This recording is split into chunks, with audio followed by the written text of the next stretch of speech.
Student, এখন আমি তোমাদের সামনে আলোচনা করব ক্লাস 12-এর যে বিজনেস স্টাডি সাবজেক্টটা আছে সেই সাবজেক্টের শিওর শর্ট যে পেপার বা বইটা আছে সেই বইয়ের এমসিকিউ এবং এসএকিউ নিয়ে। প্রথম কোশ্চেন তোমরা দেখতে পাচ্ছ কি লেখা আছে, জেনারেল ইন্ডাস্ট্রিয়াল ম্যানেজমেন্ট বইটি কার লেখা? হেনরি ফিয়ল। ব্যবস্থাপনা স্তরকে কবায় বিভক্ত করা যায়? 3 ভাগে, উচ্চ স্তর, মধ্যস্তর, নিম্ন স্তর। ব্যবস্থাপনা সারবস্তু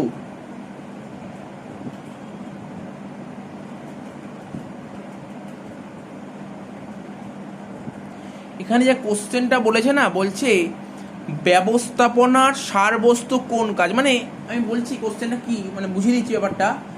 এখানে অনেকগুলো অপশান ছিল, কোন অপশানটা যে ব্যবস্থাপনা সারবস্তুর মধ্যে পড়ে? ব্যবস্থাপনা সারবস্তুর মধ্যে পড়ে সমন্বয় সাধন।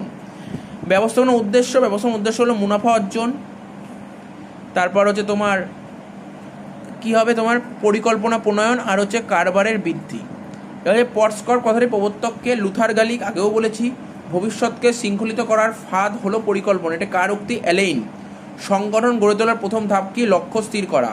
মানব সম্পদ উপাদান ছাড়া উৎপাদনের সমস্ত উপাদান অর্থহীন, উক্তিটি কে করেছেন? Peter F Drucker. Next question বলেছে পৃথিবীর বৃহত্তম ব্যবস্থাপনা নীতি, এটা নেই তোমাদের সিলেবাসে, বলছি না। বলছে নিয়ন্ত্রণ প্রক্রিয়া, কিছুক্ষণ আগেই বললাম নিয়ন্ত্রণ প্রক্রিয়া, অর্থাৎ আগের সেটে বলেছিলাম ডব্লিউবিটিএস সেটটাই বলেছিলাম নিয়ন্ত্রণ প্রক্রিয়ার কটি ধাপ আছে? 5টি বা তার বেশি। নিয়ন্ত্রণ প্রক্রিয়ার কটা ধাপ আছে? 5টা বা তার বেশি। এখানে 5টা অপশানে, তাই 5টাই দিয়ে দিলাম। কারবারি ঝুঁকি বহনের পুরস্কার কোনটা? মুনাফা।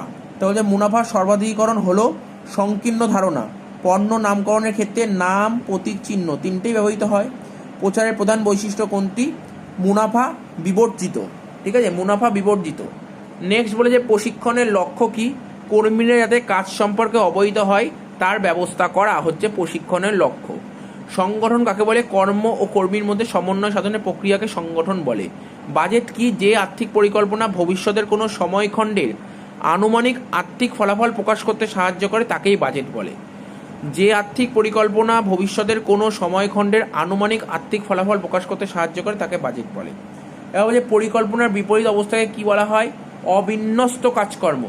এবার যে বিপণনের আধুনিক দর্শন কোনগুলো? উৎপাদনমুখী, বিক্রয়মুখী, সমাজমুখী, ক্রেতামুখী। এবার যে প্রতিষ্ঠানের বিভিন্ন ধরনের ঋণ ও লগ্নির মিশ্রণে কি করে ওঠে? মূলধন কাঠামো। নেক্সট সেটে চলে আসলাম।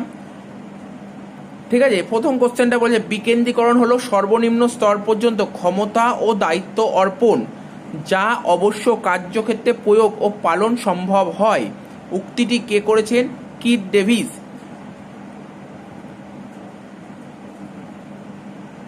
তারপর বলছে মুখ্য কার্যনির্বাহক পরিচালক মণ্ডলীর স্তরে প্রশাসকের নীতি ও কার্যপ্রণালীকে ব্যবহারিক ক্ষেত্রে প্রয়োগ করার দায়িত্ব পালন করেন। এবার 1911 সালে প্রকাশিত সুবিখ্যাত গ্রন্থ বৈজ্ঞানিক ব্যবস্থাপনা নীতির লেখক হলেন F.W. টেলর।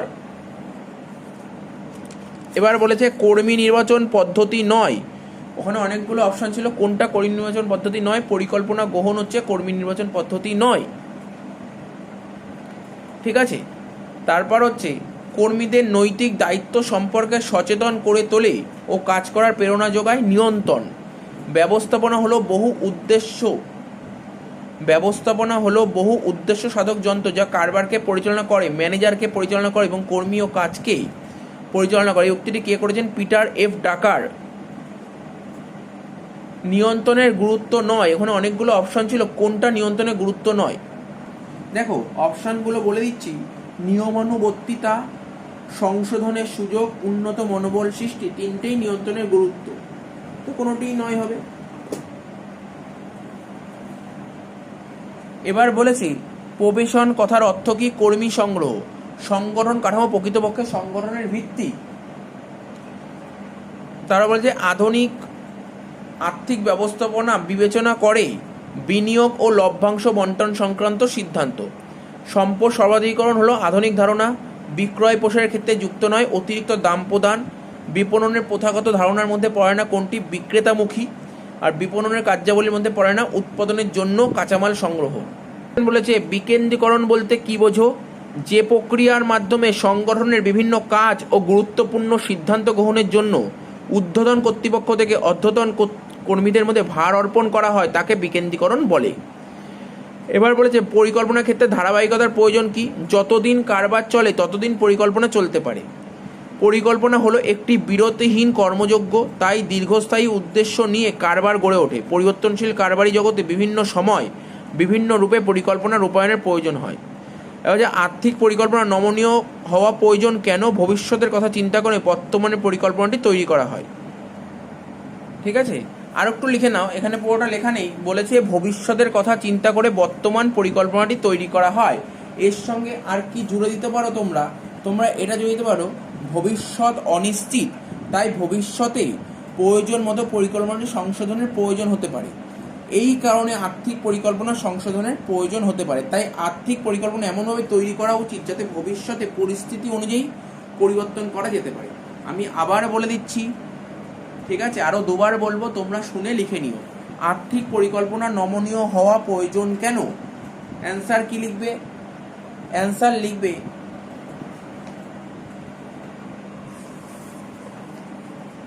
এই দেখো, এই পয়েন্টটা লিখে নেবে, ভবিষ্যতের কথা চিন্তা করে বর্তমানে পরিকল্পনাটি তৈরি করা হয়। কিন্তু ভবিষ্যৎ অনিশ্চিত, তাই ভবিষ্যতে প্রয়োজন মতো পরিকল্পনাটি সংশোধনের প্রয়োজন হতে পারে। এই কারণে আর্থিক পরিকল্পনাটি সংশোধনের প্রয়োজন হতে পারে। তাই আর্থিক পরিকল্পনাটি এমনভাবে তৈরি করা উচিত যাতে ভবিষ্যতে পরিস্থিতি অনুযায়ী পরিবর্তন করা যেতে পারে। তোমাকে জানতে যে আর্থিক পরিকল্পনা নমনীয় হওয়া প্রয়োজন কেন, এক কথায় যদি লিখতে তুমি এটা লিখতে পারো, ভবিষ্যতের কথা চিন্তা করে বর্তমান পরিকল্পনাটি তৈরি করা হয়, তাই আর্থিক পরিকল্পনা নমনীয় হওয়া প্রয়োজন। এর পরের কোশ্চেনটা নিয়ে আলোচনা করা যাক। কি বলেছে, কর্মী নির্বাচন কি? কর্মী নির্বাচনের অর্থ হলো বিভিন্ন আবেদনকারীর মধ্য দিয়ে যোগ্য প্রার্থীকে নির্বাচন করা। সুতরাং উপযুক্ত পদের জন্য যোগ্যতম প্রার্থীকে বেছে নেওয়ার কাজই হলো কর্মী নির্বাচন বা স্টাফ সিলেকশন। কর্মী নির্বাচনের অর্থ হলো বিভিন্ন আবেদনকারীর মধ্য দিয়ে যোগ্য প্রার্থীকে নির্বাচন করা। সুতরাং উপযুক্ত পদের জন্য যোগ্যতম প্রার্থীকে বেছে নেওয়ার কাজই হলো কর্মী নির্বাচন বা স্টাফ সিলেকশন। নেক্সট বলে যে মানব সম্পদ ব্যবস্থাপনা কাকে বলে? যে পরিকল্পনা অনুযায়ী কর্মরত কর্মীদের যোগ্যতা অনুসারে কাজে নিযুক্ত করা যায় তাকে স্বল্পমেয়াদী মানব সম্পদ ব্যবস্থাপনা বলে। যে পরিকল্পনা অনুযায়ী কর্মরত কর্মীদের যোগ্যতা অনুসারে কাজে নিযুক্ত করা যায় তাকে স্বল্পমেয়াদী মানব সম্পদ ব্যবস্থাপনা বলে। নেক্সট বলেছে ভার অর্পণের ধারণা কি? ব্যবস্থাপনা কাঠামো সর্বোচ্চ স্তর থেকে সর্বনিম্ন স্তর পর্যন্ত ধাপে ধাপে কর্তৃত্ব অর্পণ করার গতিশীল ব্যবস্থাকে ভার অর্পণ বা কর্তৃত্ব অর্পণ বলে। ভার অর্পণের ধারণাটি হচ্ছে ব্যবস্থাপনা কাঠামো সর্বোচ্চ স্তর থেকে সর্বনিম্ন স্তর পর্যন্ত ধাপে ধাপে কর্তৃত্ব অর্পণ করার গতিশীল ব্যবস্থাকে ভার অর্পণ বা কর্তৃত্ব অর্পণ বলে। নেক্সট বলে যে ব্যবস্থাপনা ও প্রশাসনের মধ্যে পার্থক্য লেখো। ব্যবস্থাপনার কাজ পরিচালনা করা, প্রশাসনের কাজ প্রধানত শাসন করা। ব্যবস্থাপনার কাজ পরিচালনা করা আর প্রশাসনের কাজ প্রধানত শাসন করা। নেক্সট বলেছে স্থায়ী মূলধনের দুটি বৈশিষ্ট্য লেখো। স্থায়ী মূলধনকে আবদ্ধ মূলধন বলে।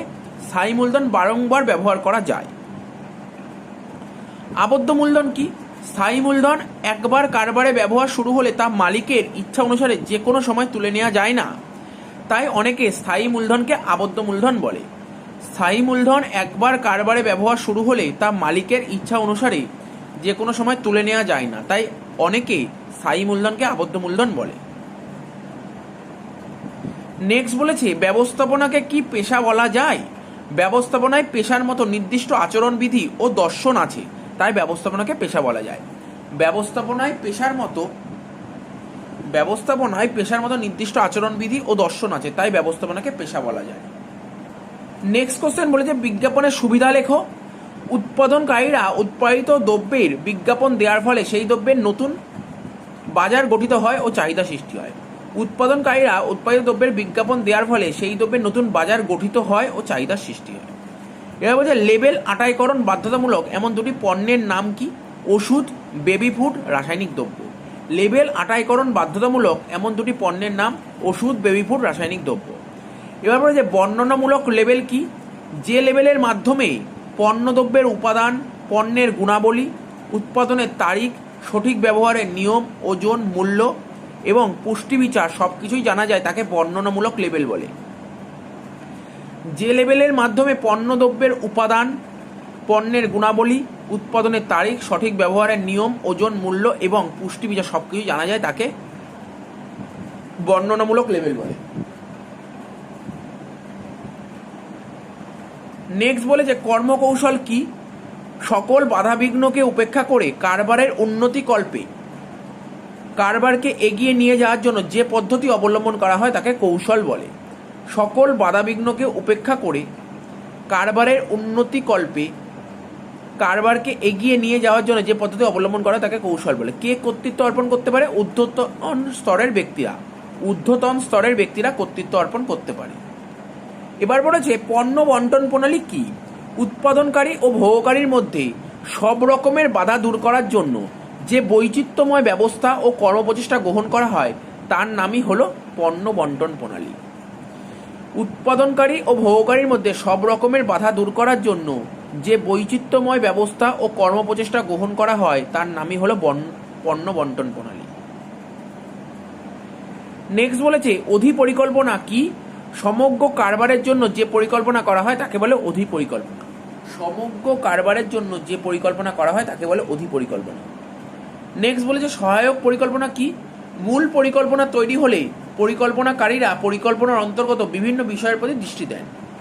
মূল পরিকল্পনা তৈরি হলে পরিকল্পনাকারীরা পরিকল্পনার অন্তর্গত বিভিন্ন বিষয়ের প্রতি দৃষ্টি দেন, এটাই হচ্ছে সহায়ক পরিকল্পনা। এবার বলছে শীর্ষস্তরের ব্যবস্থাপনার কাজ কি? প্রতিষ্ঠানের যাবতীয় কাজের মধ্যে সমন্বয় সাধন করা। প্রতিষ্ঠানের যাবতীয় কাজের মধ্যে সমন্বয় সাধন করা। নেক্সট বলেছে মধ্যস্তরের ব্যবস্থাপনার কাজ কি? বিভাগীয় কাজকর্মের নিয়ন্ত্রণ করা। মধ্যস্তরের ব্যবস্থাপনার কাজ বলতে চেয়েছে ওরা বিভাগীয় কাজকর্মের নিয়ন্ত্রণ করা। নেক্সট বলেছে নিয়ন্ত্রণ সম্পর্কে ফেয়ালের মতামত দাও। পরিকল্পনা অনুসারে নির্দেশ অনুযায়ী এবং প্রতিষ্ঠিত কর্মনীতির ভিত্তিতে কার্য সম্পাদন হচ্ছে কিনা তা যাচাই করা হলো নিয়ন্ত্রণ।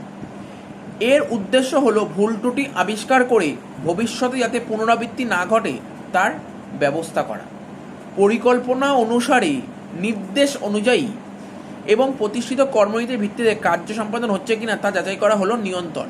এর উদ্দেশ্য হলো ভুল ত্রুটি আবিষ্কার করে ভবিষ্যতে যাতে পুনরাবৃত্তি না করে তার ব্যবস্থা করা। নেক্সট বলেছে লেবেল আটাইকরণ ক প্রকার ও কি কি? লেবেল আটাইকরণ মূলত 3 প্রকার। একটা হচ্ছে অভিজ্ঞান সূচক লেবেল, পর্যায় সূচক লেবেল আর বর্ণনামূলক লেবেল। অভিজ্ঞান সূচক লেবেল, পর্যায় সূচক লেবেল আর বর্ণনামূলক লেবেল। নেক্সট বলেছে ব্যবস্থাপনাকে কলা কেন বলে? ব্যবস্থাপনাকে বিজ্ঞান কেন বলে? ব্যবহারিক জ্ঞান ও কোনো কিছু কাজ করাকে বলা হয় কলা। কাজ হিসেবে ব্যবস্থাপনা ইতিহাসের মতোই পুরনো, সেজন্য ব্যবস্থাপনাকে বলা হয় কলা। এটি কলার দিক থেকে সবচেয়ে পুরনো, বিজ্ঞানের দিক থেকে সব থেকে কনিষ্ঠ। ব্যবহারিক জ্ঞান ও কোনো কিছু কাজ করাকে বলা হয় কলা। কাজ হিসেবে ব্যবস্থাপনা ইতিহাসের মতোই পুরনো, সেজন্য ব্যবস্থাপনাকে কলা বলা হয়। ঠিক আছে, ব্যবস্থাপনা কলা বলা হয়। বা একটা কোটেশন দিয়েছে, ভালো ইম্পর্টেন্ট লাইন, বলছে সেজন্য ব্যবস্থাপনাকে বলা হয় এটি কলার দিক থেকে সবচেয়ে পুরনো আর বিজ্ঞানের দিক থেকে সবচেয়ে ঘনিষ্ঠ। ঠিক আছে, সব থেকে ঘনিষ্ঠ। বলছে ব্যবস্থাপনায় বিজ্ঞানের বিভিন্ন বৈশিষ্ট্য যেমন বিশেষ জ্ঞানের ভাণ্ডার, বিজ্ঞান ভিত্তিক পরীক্ষা নিরীক্ষা ইত্যাদি লক্ষ্য করে, তাই ব্যবস্থাপনাকে বিজ্ঞান বলে। এবার বলেছে ব্যবস্থাপনার শৃঙ্খলা কি? ব্যবস্থাপনার বিন্যাস নীতির অর্থ হলো বস্তু ও ব্যক্তির যথাযথ সমাবেশ ঘটানো, অর্থাৎ প্রতিটি বস্তু সঠিক স্থানে এবং প্রত্যেক ব্যক্তিকে উপযুক্ত কাজে নিয়োগ করতে হবে। এই নীতির উদ্দেশ্য হচ্ছে অপচয় নিবারণ। ব্যবস্থাপনা বিন্যাস নীতির অর্থ হলো বস্তু ও ব্যক্তির যথাযথ সমাবেশ ঘটানো, অর্থাৎ প্রতিটি বস্তু সঠিক স্থানে এবং প্রত্যেক ব্যক্তিকে উপযুক্ত কাজে নিয়োগ করতে হবে। এই নীতির উদ্দেশ্য হচ্ছে অপচয় নিবারণ। এভাবে জবাবদিহিকরণ কি? জবাবদিহিকরণ হলো কাজের প্রতিষ্ঠিত মানের ভিত্তিতে কর্তৃত্ব খাটানো ও দায়িত্ব পালন করার দায়। জবাবদিহিকরণ কি? জবাবদিহিকরণ হলো কাজের প্রতিষ্ঠিত মানের ভিত্তিতে কর্তৃত্ব খাটানো ও দায়িত্ব পালন করার দায়। এবার সংগঠন কাঠামো কি? সংগঠন বিভিন্ন অংশের মধ্যে সম্পর্কের প্রতিষ্ঠিত ধরনকে সংগঠন কাঠামো বলে। সংগঠনের বিভিন্ন অংশের মধ্যে সম্পর্কের প্রতিষ্ঠিত ধরনকে সংগঠন কাঠামো বলে। এবার বলেছে ঋণাত্মক কার্যকরী মূলধন কি? প্রতিষ্ঠানের চলতি দায়ের সমষ্টি, প্রতিষ্ঠানের চলতি দায়ের সমষ্টি চলতি সম্পত্তির মোট মূল্য অপেক্ষা বেশি হলে তাকে ঋণাত্মক কার্যকরী মূলধন বলে। প্রতিষ্ঠানের চলতি দায়ের প্রতিষ্ঠানের চলতি দায়ের সমষ্টি চলতি সম্পত্তির মোট মূল্য অপেক্ষা বেশি হলে তখন তাকে ঋণাত্মক কার্যকরী মূলধন বলে। অর্থাৎ কারেন্ট অ্যাসেটের তুলনায় কারেন্ট লায়াবিলিটি বেশি হলে তাকে ঋণাত্মক কার্যকরী মূলধন বলে। এবার বলছে বিক্রয়বিদ্যা কাকে বলে? বিজ্ঞাপন ও প্রচার ছাড়া সম্ভাব্য ক্রেতাদের সঙ্গে যোগাযোগ স্থাপনের মাধ্যমে তাদের পণ্য ক্রয়ে উদ্বুদ্ধ করার প্রচেষ্টাকে বিক্রয়বিদ্যা বলে। বিজ্ঞাপন ও প্রচার ছাড়া সম্ভাব্য ক্রেতাদের সঙ্গে যোগাযোগ স্থাপনের মাধ্যমে তাদের পণ্য ক্রয়ে উদ্বুদ্ধ করার প্রচেষ্টাকে বিক্রয়বিদ্যা বলে। নেক্সট কোশ্চেন বলেছে পণ্যের মূল্য নির্ধারণের অর্থ কি? মূল্য হলো সেই অর্থ যা পণ্য বা সেবামূলক কাজের বিনিময়ে পাওয়া যায়। বিপণনের যে কোনো স্তরে টাকার অঙ্কে কোনো পণ্যের মূল্য নির্ধারণ করাকে দাম বা দর বলে।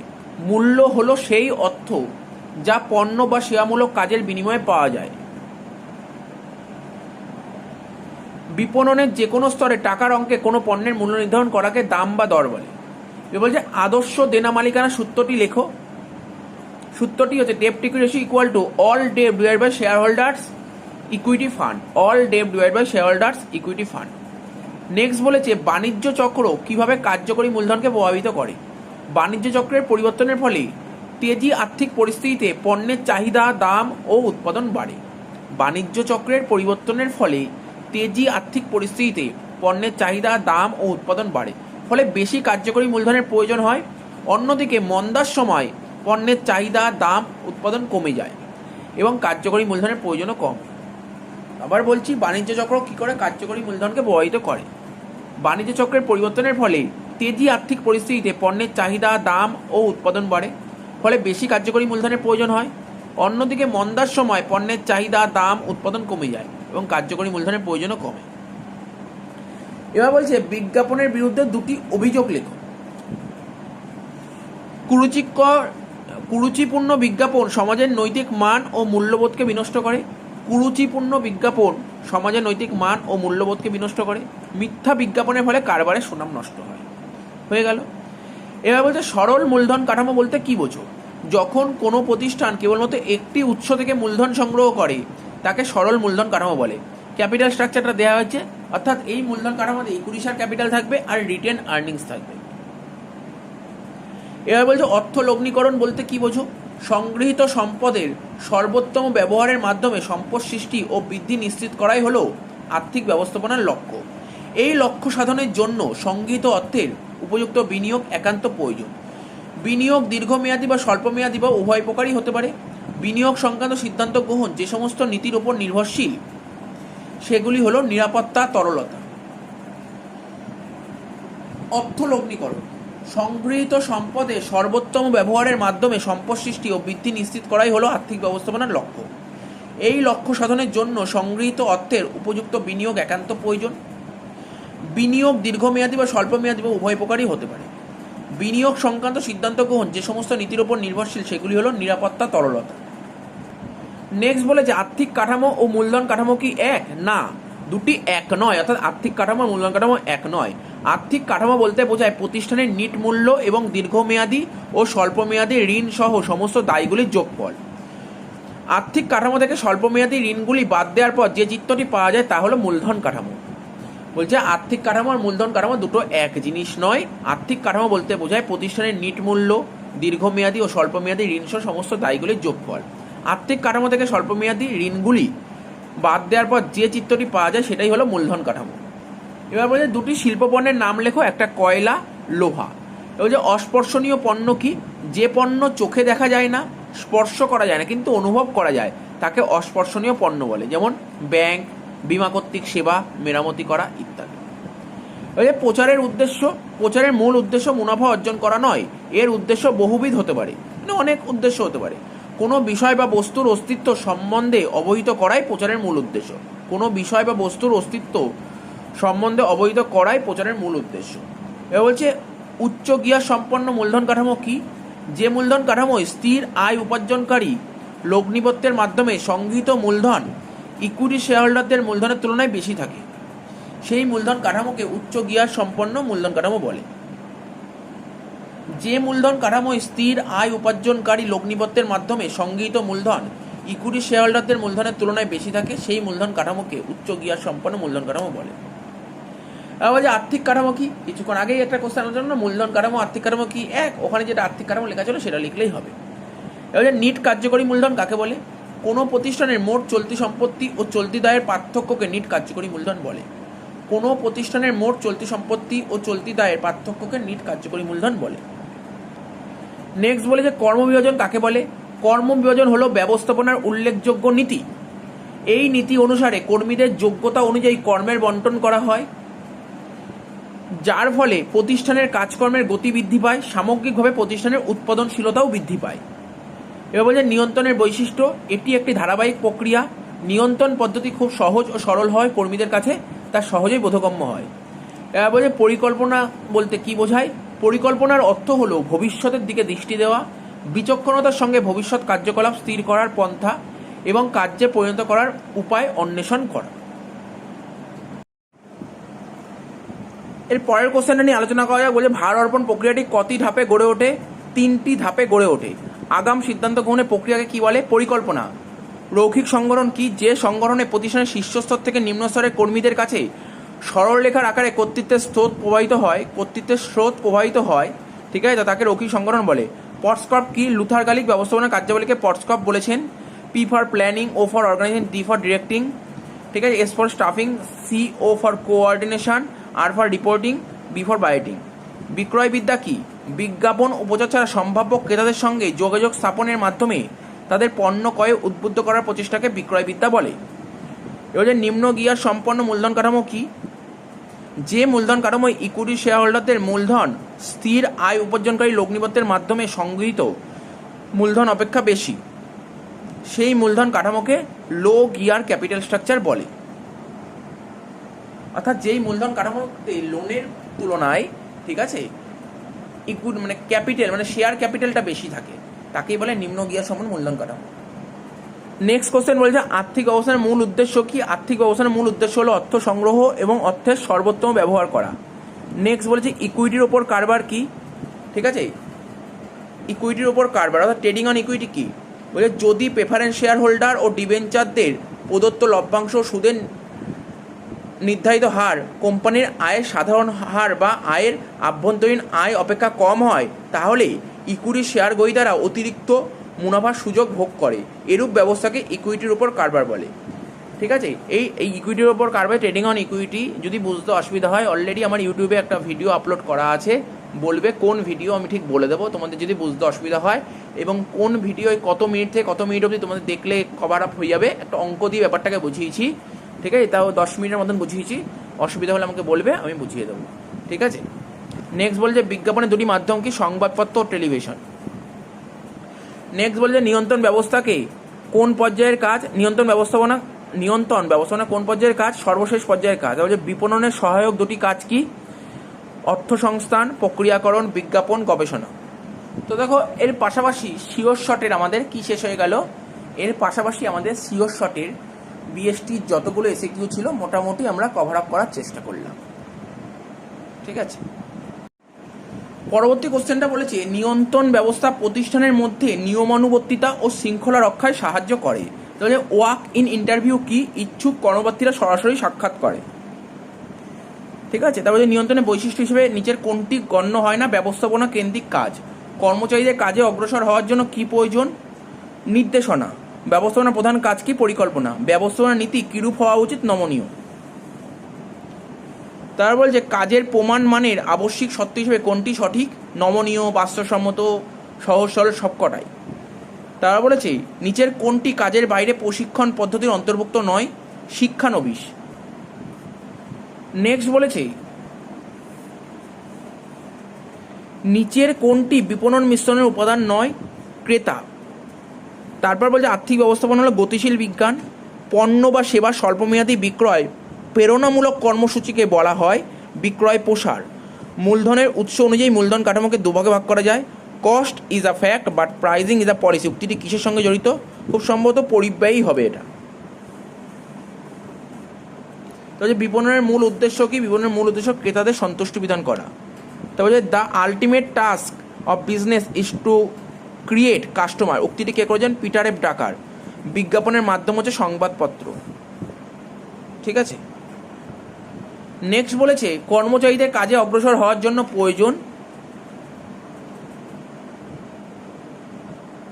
কর্মচারীদের কাজে অগ্রসর হওয়ার জন্য প্রয়োজন নির্দেশ দান। ব্যবস্থাপনা নীতি কিরূপ হওয়া উচিত? নমনীয়। ব্যবস্থাপনা হলো বহু উদ্দেশ্য সাধক যন্ত্র যা কারবারকে পরিচালনা করে, ম্যানেজারকে পরিচালনা করে এবং কর্মীয় কাজকে পরিচালনা করে। উক্তিটি কার? Peter F ডাকারের। তা বলছে নিচের কোনটি কর্মরত অবস্থায় প্রশিক্ষণের মধ্যে পড়ে না? ভূমিকা পালন। ম্যানেজমেন্ট শব্দটি উৎস কোথা থেকে? ইটালি থেকে। তো যে ব্যবস্থাপনার গুরুত্বপূর্ণ সিদ্ধান্ত গ্রহণ করে প্রশাসন।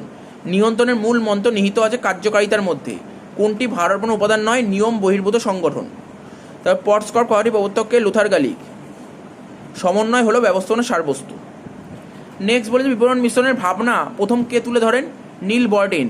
বিজ্ঞাপনের মধ্যে দিয়ে কোন বিষয়টি সংগঠিত হয়? বিক্রয়। নিচের কোন উদ্দেশ্যে চলতি মূলধন ব্যবহৃত হয় না? যন্ত্রপাতি ক্রয়। অর্থ সংস্থানের উৎস হিসেবে ডিবেঞ্চার এবং ঋণ তহবিল কম ব্যয় সাপেক্ষ। তা বলছে নিচের কোনটি বিপণন মিশ্রণ উপাদান নয়? ক্রেতা। আর্থিক ব্যবস্থাপনা হলো গতিশীল বিজ্ঞান। তাহলে বিপণন মিশ্রণের অর্থ কি? পণ্য, দাম, স্থান, প্রসার। ঠিক আছে, প্রোডাক্ট, প্রাইস, প্লেস, প্রমোশন। তারা বলছে ব্যবস্থাপনা কোন কাজকে ব্যবস্থাপনা সারবস্তু বলা হয়? সমন্বয়। আর ওইদিকে দেখো লেখা আছে বাজেট কি? বাজেট হবে ভবিষ্যৎ আয় ব্যয়ের আগাম হিসাব। তাহলে প্র্যাকটিস অফ ম্যানেজমেন্ট বইটি রচিতাকে ড্রাকার। আর এদিকে লেখা নিয়ন্ত্রণের কাজ কি? অগ্রগামী। তারপর চলে 5 নম্বর কোশ্চেন দেখো স্বল্পমেয়াদী পরিকল্পনা সময়কাল 1 বছর বা তার কম সময়। 9 নম্বর লেখা যায় ব্যবস্থাপনার ক্ষেত্রে কোন ধরনের গোষ্ঠী দেখা যায়? পারিবারিক গোষ্ঠী, পেশাগত গোষ্ঠী, রাজনৈতিক গোষ্ঠী। অর্গানাইজেশন শব্দটি কোথা থেকে এসে? অর্গানিজম। ঠিক আছে, আর এদিকে নিচের কোনটি কর্মী যোগ্যতার অন্তর্ভুক্ত নয়? সুপারিশ। তাহলে নিচের কোনটি নির্বাচন প্রক্রিয়ার অন্তর্ভুক্ত নয়? প্রশিক্ষণ। নেক্সট বলেছি বিপণন মিশ্রণের অর্থ কি? আগেই বলেছি পণ্য, দাম, স্থান, প্রসার। এই দিয়ে কোশ্চেন বলেছে কারবারের অর্থনৈতিক দক্ষতা পরিমাপের মানদণ্ড কোনটি? মুনাফা। নিচের কোনটির ক্ষেত্রে স্থায়ী মূলধন ব্যবহার হয়? জমি, বাড়ি, মেশিনপত্র সবকটার ক্ষেত্রে। তো চলতি মূলধনের পরিমাণ নির্ধারণ নিচের কোন বিষয়টি বিবেচিত হয় না? মুনাফার সম্ভাবনা। নেক্সট বলেছে নিচের কোনটি নিয়ন্ত্রণের গুরুত্ব নয়? সংশোধনের সুযোগ নিয়ন্ত্রণের গুরুত্ব না। উন্নত মনোবল সৃষ্টি গুরুত্ব নয়। ঠিক আছে, নিয়মানুবর্তিতা এটাও গুরুত্ব নয়। তো বলছে প্রবেশন কথাটির অর্থ কি? কর্মী সংগ্রহ। কর্মীদের নৈতিক দায়িত্ব সম্পর্কে সচেতন করে তোলে, কাজ করার প্রেরণা যোগায়। কি? নিয়ন্ত্রণ। ফোরম্যান ব্যবস্থাপনা কোন স্তরে অবস্থান করে? নিম্ন স্তরে। পরিকল্পনার দৃষ্টি দেয় ভবিষ্যতের দিকে। ব্যবস্থাপনা হলো কলা ও বিজ্ঞান উভয়ই। এইদিকে লেখা যায় বিভাগীয় কাঠামো সর্বোচ্চ স্তর কোনটি? পরিচালক পর্ষদ। ব্যবস্থাপনা কোন স্তরে নিয়ন্ত্রণের প্রয়োজন? শীর্ষস্তর, মধ্যস্তর, নিম্ন স্তর। মানব সম্পদ উপাদান অর্থহীন উক্তিটি করেছেন পিটার এফ ডাকার। নিয়ন্ত্রণের কাজ কি? অগ্রগামী। চাহিদার কর্মচ তত্ত্বের প্রবর্তককে? Abraham Maslow. বৈজ্ঞানিক অবস্থান জনককে? Taylor, FW Taylor. তা বলছে ক্রেতা স্তরে বিক্রয় প্রসার কৌশলের মধ্যে নিচের কোনটির মধ্যে পড়ে না? বিনামূল্যে পণ্য। ড্রাকারের মতে কারবারের আসল লক্ষ্য একটি, সেটা হচ্ছে খরিদ্দার সৃষ্টি।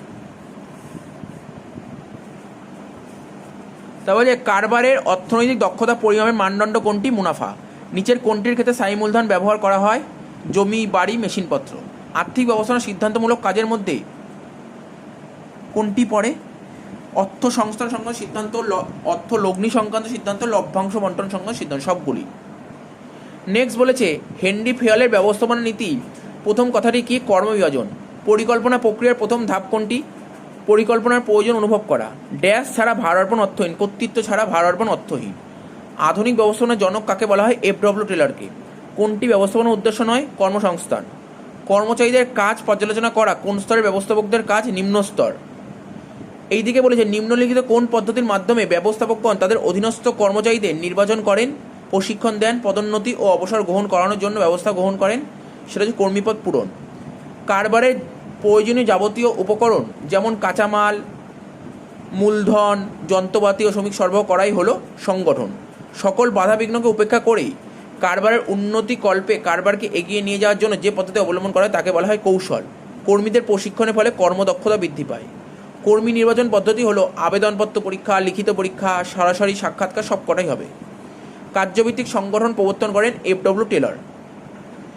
এবার বলছে প্রকৃত অর্থে বিজ্ঞাপন বলতে বোঝায় বাজারজাতকরণ, ঠিক আছে।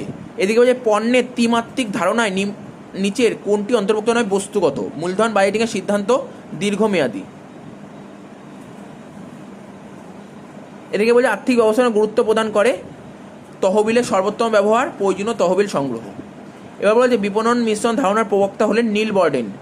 নিচের কোনটি উৎপাদকের ব্র্যান্ড হিসেবে গণ্য হয়? সত্য ব্র্যান্ড। এবার বলে কাজের প্রমাণ মানের আবশ্যিক সত্য হিসেবে কোনটি সঠিক? সহজ ও সরল, বাস্তবসম্মত, নমনীয়, সব কটাই হবে। এইদিকে নিচের কোনটি ব্যবস্থাপনার উদ্দেশ্য নয়? মুনাফা অর্জন।